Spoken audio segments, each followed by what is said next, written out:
Hey besties, welcome back to my channel, or welcome if you're new. Today we're going to be doing my 2021 TBR. And there's a couple of different ways that I could go about this video, but I decided to share the books that I do not yet own that I hope to get to in 2021. And I will also be sharing at the end some of my most anticipated releases of 2021. I've made categories for the books that I do not yet own based on genre, and then I also have a separate category for the 2021 releases.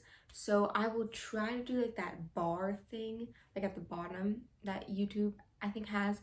But if I can't figure that out, then I will put timestamps down in the description if you want to check out one genre but you don't want to check out the other. So also, I won't be going super in depth in all of these books, especially ones that are like already out and have gotten a lot of hype already. I probably won't be spending too much time on them just to save time. I'm also not going to be giving my opinions fully. I might do like a little opinion on like series continuations. I won't be giving my opinion on the first couple books in the series that I'd already read. I don't know if that makes sense, but we're gonna go with that.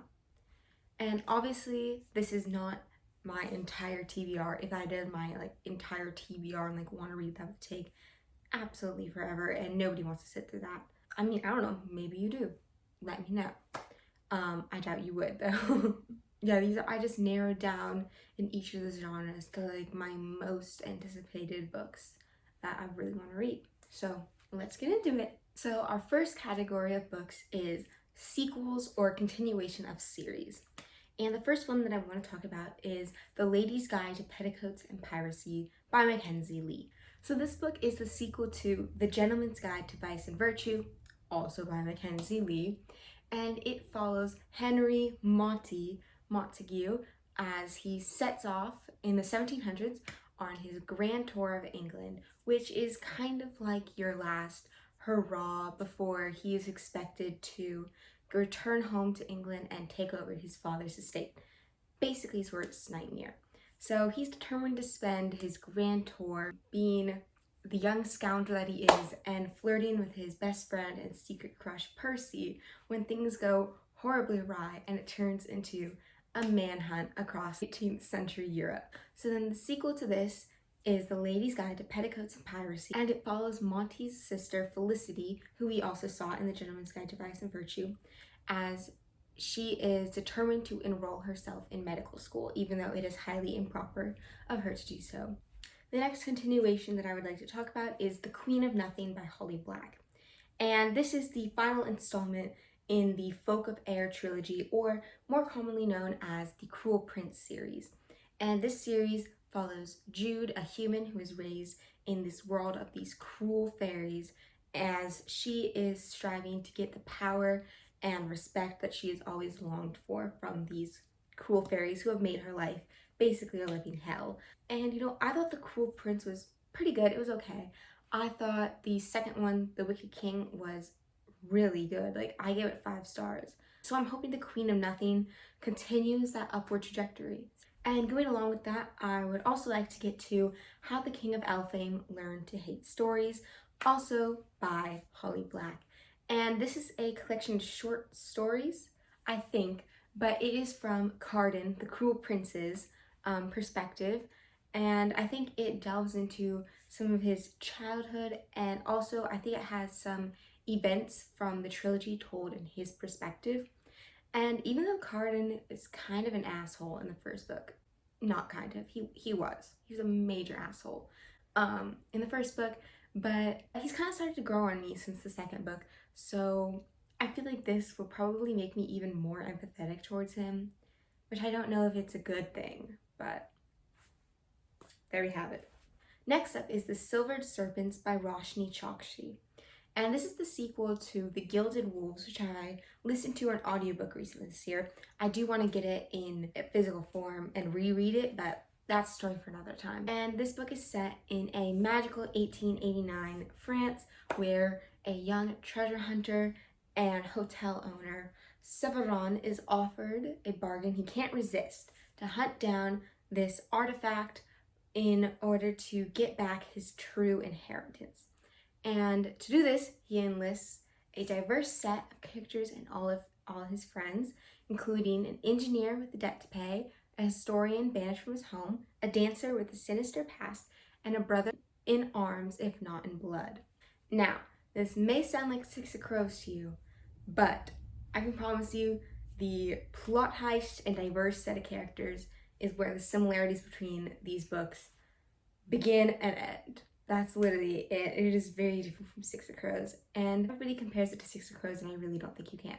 But anyways, I'm really excited to read the sequel because I've heard it's even better than the first book. Next up is Vengeful by V.E. Schwab, and this is the sequel to Vicious, in which we followed two young, brilliant, ambitious college students, Victor and Eli, who for their senior thesis decide to research these people called EOs, or extraordinaries. And when their research turns from just hypothetical to experimental, things go horribly wrong. And 10 years later, Victor has broken out of prison with a score to settle. And I'm really nervous for this sequel because some people say that it's not as good as Vicious, but I'm willing to give it a shot. The next category is mysteries and thrillers. So the first book is The Cousins by Karen M. McManus. And this story follows Millie, Aubrey, and Jonah's story as they are all invited to work on their grandmother's island resort for the summer, even though their families were all disinherited before they were even born. And so this seems like the perfect opportunity for them to get back in their grandmother's good graces, but soon they start to uncover their family's dark and mysterious past. So the next book is The Night Swim by Megan Golden. And in this book, there is this podcaster whose true crime podcast has become an overnight sensation. And for her third season, she has decided to investigate this small town rape trial where the town's golden boy, destined for success, has been accused of raping a high school girl. And now, at the same time, she is receiving these mysterious notes asking her to investigate what happened to the person who is sending these notes' sister 25 years earlier. And it soon becomes clear that these two cases might be intertwined. This book sounds like it is going to make me very mad, like very passionately mad, because it's dealing with some really heavy topics. So it's sure to be a difficult read, but I'm positive that it's going to be really good. So now we're on to our next genre, which is fantasy. And the first book that I want to talk about is An Ember in the Ashes by Sabaa Tahir. Guys, I've been wanting to read this quartet for so long, and I feel like everyone has read it and pretty much everyone has loved it. And guys, I just want to be included in the conversation. I really do. I want to be included, guys.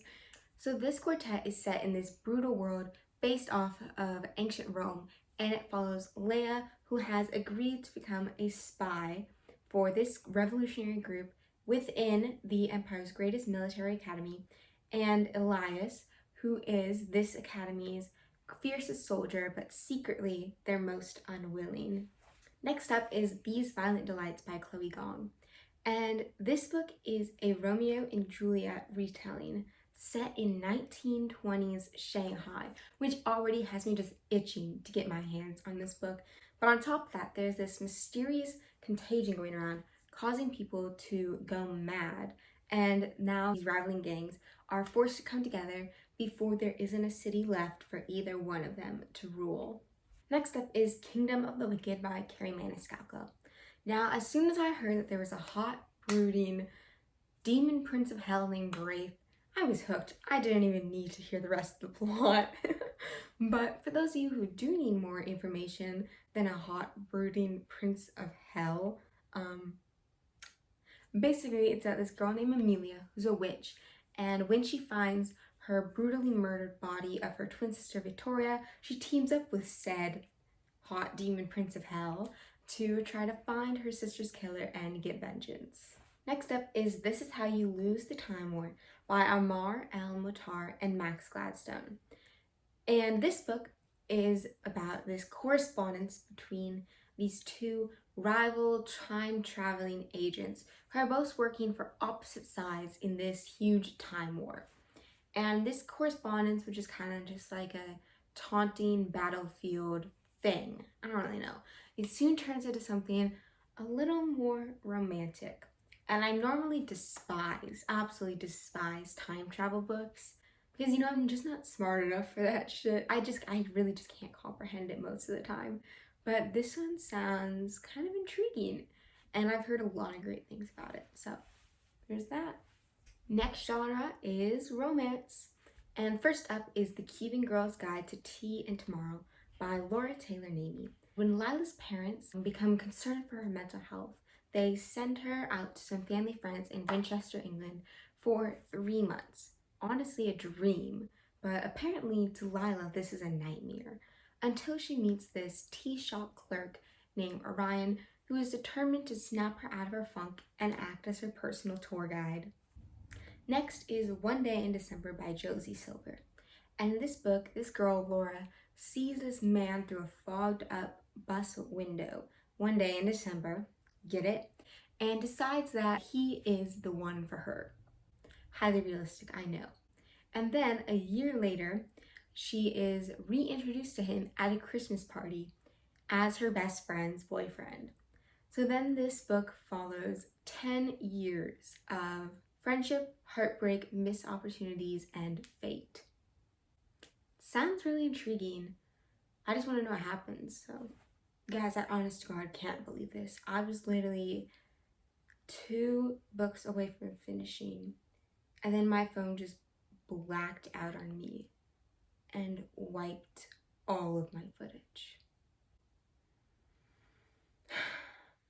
Remind me again why I decided to do this. So our next genre is historical fiction.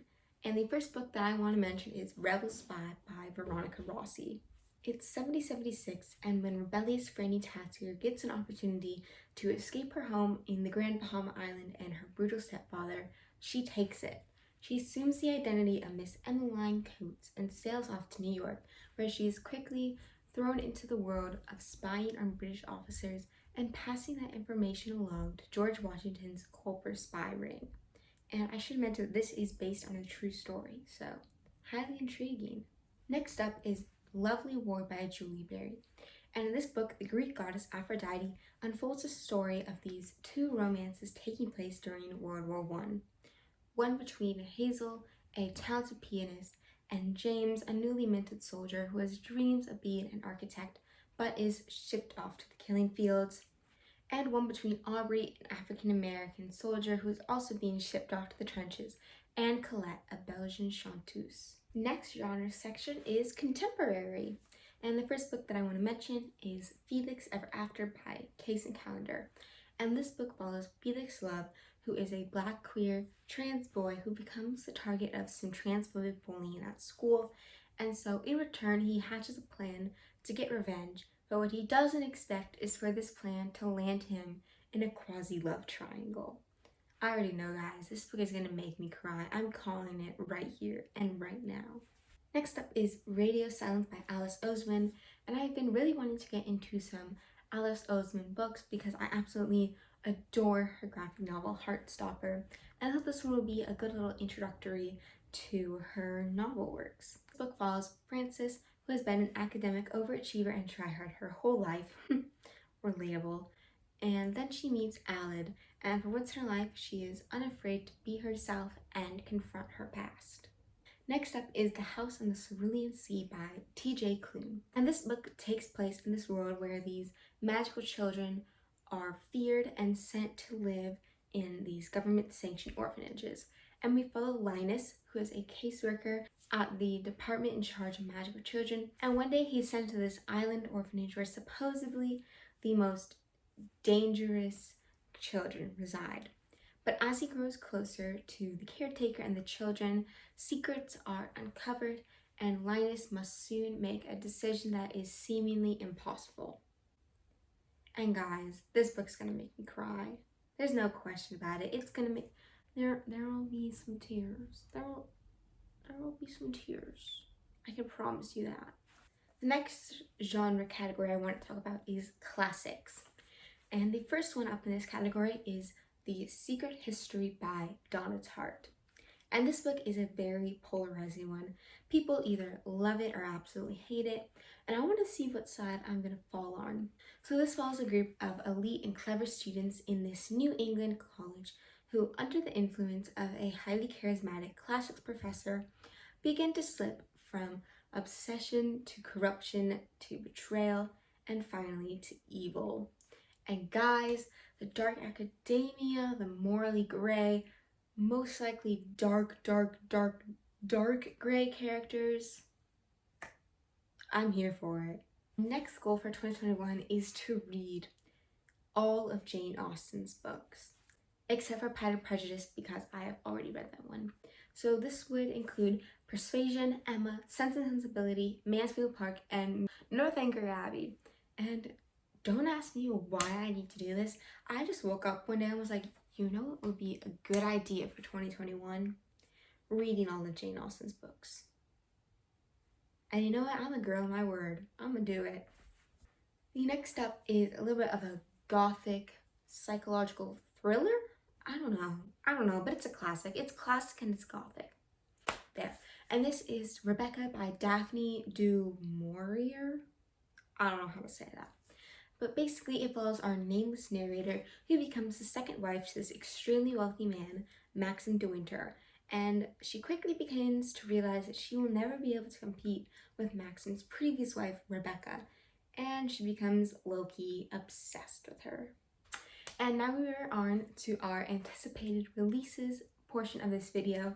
Now, obviously, this is not all of my anticipated releases of 2021 because there's so many books that are coming out in the end of the year that haven't even really been announced yet or we haven't been told much about. So, I'm sure there's tons of more books that I have yet to discover and get hyped up for, but these are just a few that I'm especially looking forward to. And the first one that I want to talk about is One of the Good Ones by Meka Mulite. I'm so sorry if I'm saying that wrong, but this book comes out on January 5th, and after a teen social activist, Kezzy Smith, is killed under mysterious circumstances after attending a social justice rally, her sisters Happy and Jenny begin to question the way that she's being portrayed and remembered as being perfect and one of the good ones. And so they set out to honor her in their own way, but along the way they discover a twist in Kezzy's story that no one saw coming. The next book is Witches Steeped in Gold by Cianon Smart. Cianon? I don't know, I'm so sorry. And this book comes out on April 20th. This is a Jamaican-inspired fantasy, which is very cool. And it follows Araya, who has been locked in a cell her whole life, dreaming of vengeance, and Jasmine, who has no intention of dying in order to strengthen her mother's power like her sister before her. And so, united by a common enemy, the two form a precarious alliance and go out to seek vengeance. But guys, the cover. That's totally not the only reason this book is on the list. Next up is Perfect on Paper by Sophie Gonzalez, and this book comes out on March 9th. And this book follows Darcy, a bisexual girl who gives anonymous love advice to her classmates and is kind of sort of in love with her best friend Brooke, who is in love with someone else. So that's awkward. Then she is blackmailed into helping Alexander Broham, who she really does not like, and she's forced to help him win back his ex-girlfriend, or else her identity will be revealed, and there's a high possibility that Brooke will never speak to her again. Next up is She Is Too Pretty to Burn by Wendy Hurd. That rhymes. Anyways, She's Too Pretty to Burn by Wendy Hurd comes out on March 30th, and all I've really heard about this book is that it is the picture of Dorian Gray, but make it sapphic, murderous, and with teenage girls. What else do you need to know, guys? What else do you need to know? The next book comes out on January 26th, and this is Wings of Ebony by J.L. And this book follows a black teenager, Rue, who after her mother is killed, is whisked off to the land of Gezin, where she finds out that she is a half-god. And after breaking the sacred rule of the land of Gizon, she returns home to Houston and finds out that Black kids are being forced into crime and violence, and there is this evil arising that threatens everyone and everything that she loves. I'm sorry, that was a terrible description, but guys, the cover. I don't know where the picture's gonna be, but the cover's gorgeous.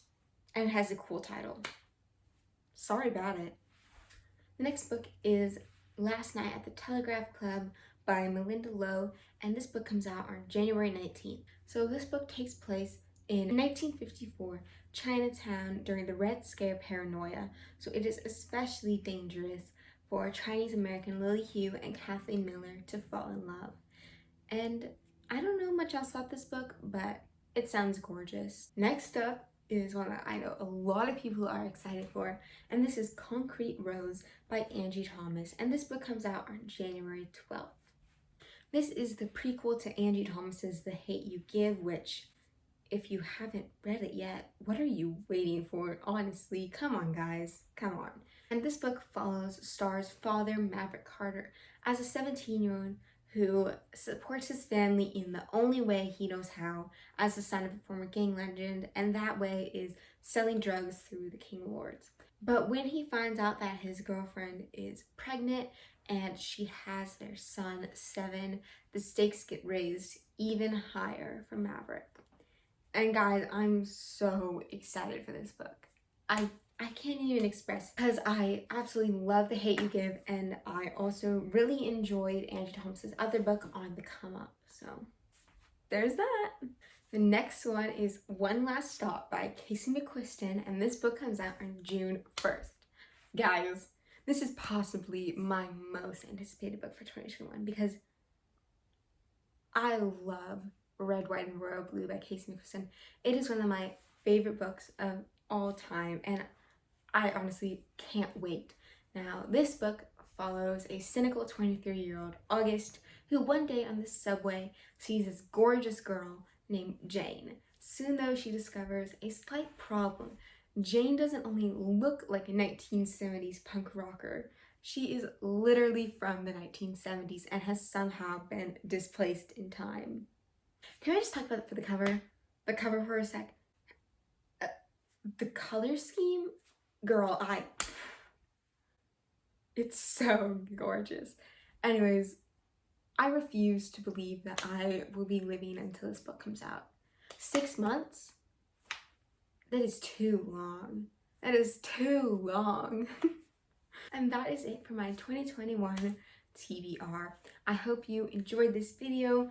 If you stayed to the end, I love you, first of all. Comment down below your most anticipated release of 2021, or comment a book down below that you are dying to get to in 2021 that has already been released. You can follow me on my Goodreads down below if you want to see what I'm reading all the time. I keep that updated. And I have not made an Instagram or a Twitter yet. I'm not really sure if I want to yet. We'll see where this channel takes us, but if you want to support me, go check out the links down below. There's some really valuable resources down below that you can look at and help fight, because there is a lot to fight for during these times. So, hope you guys are having a great rest of your day. Thank you for taking the time to come and watch this video, and I'll see you in the next one coming out very soon to your laptop screen, your device screen near you. Hello, it is Editing Abigail here, and I just wanted to say this because I was an idiot and forgot to say it in the video, but Happy New Year's, Happy 2021, congratulations. You made it. You made it. You know what that year was? A hellhole, a shit show, but you made it. You made it. I don't know how I did it, I don't know how you did it, but we did it together, baby. We did it, you and me. High five. Go treat yourself. Go get some chocolate or whatever. I don't know. Treat yourself because it's 2021, mother. Bye-bye.